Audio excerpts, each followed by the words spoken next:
In 1979, people in the Soviet city of Sverdlovsk started dying in horrific ways. Their lungs filled with blood. They gasped for air that wouldn't come. Within days, they were dead. The government blamed contaminated meat from the black market.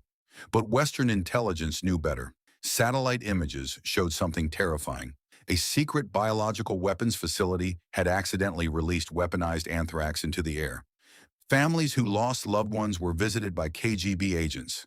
They were told to stay quiet, or else. For over a decade, the Soviets maintained their lie. They produced fake medical reports. They intimidated witnesses. They even moved entire families away from the area. But the truth was far worse than anyone imagined. This wasn't just any anthrax. It was a military-grade biological weapon designed to kill. At least 66 people died in agony, their bodies destroyed from the inside out. It wasn't until 1992 that Boris Yeltsin finally admitted what really happened. The world's largest accidental biological weapons release had been covered up for 13 years. December 5, 1945, 5 Navy bombers took off from Florida for a routine training mission. 14 men aboard, all experienced pilots. 2 hours later, flight leader Charles Taylor's voice crackled over the radio. Panicked, confused. "Both my compasses are out. I'm over land, but it's broken. No landmarks. I'm over the Gulf of Mexico." But he wasn't over the Gulf. He was somewhere else entirely. "The water doesn't look right. It's completely white. We can't tell where we are." Radio operators tried desperately to guide them home. Taylor's transmissions grew more frantic. "We're completely lost. Everything looks wrong down here." Then silence. A rescue plane launched immediately. 13 more men aboard. It vanished too. The largest search operation in Navy history found nothing. No wreckage. No bodies. No oil slicks. 27 men. 6 aircraft. Gone without a trace. Investigators blame pilot error and bad weather. But the mystery sparked something bigger. This was Flight 19, the case that created the Bermuda Triangle legend. And those final radio transmissions still can't be fully explained. December 2nd, 1984. Bhopal, India. 2 million people went to sleep in their beds. By morning, thousands would be dead. At 11:30 that night, a chemical plant began leaking deadly gas into the air. The toxic cloud rolled silently through the sleeping neighborhoods.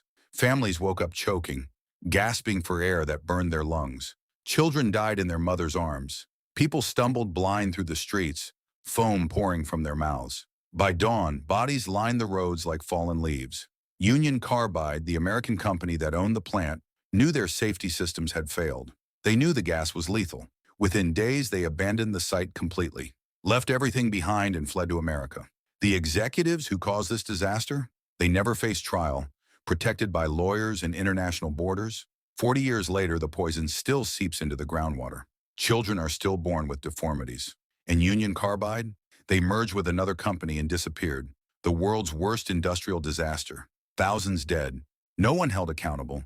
Justice never came to Bhopal.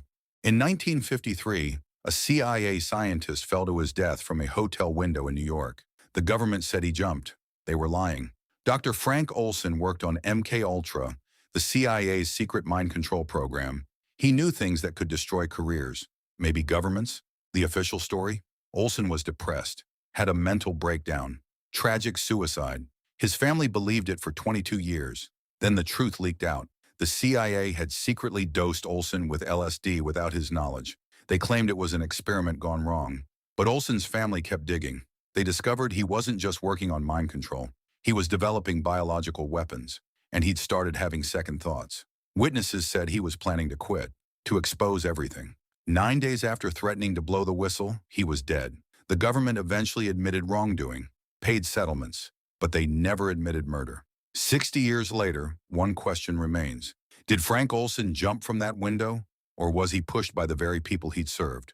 In 1957, police entered a quiet Wisconsin farmhouse. What they found inside changed horror movies forever. Ed Gein seemed like any other farmer, soft-spoken, kept to himself. His neighbors had no idea they were living next to America's most twisted killer.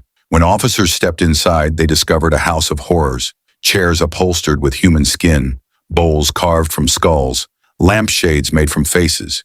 Gein had turned his victims into furniture. He wore masks crafted from women's faces. He made belts from nipples. He kept heads as trophies in paper bags. The most disturbing part? He'd only killed 2 people. The rest came from graves he'd robbed in the dead of night.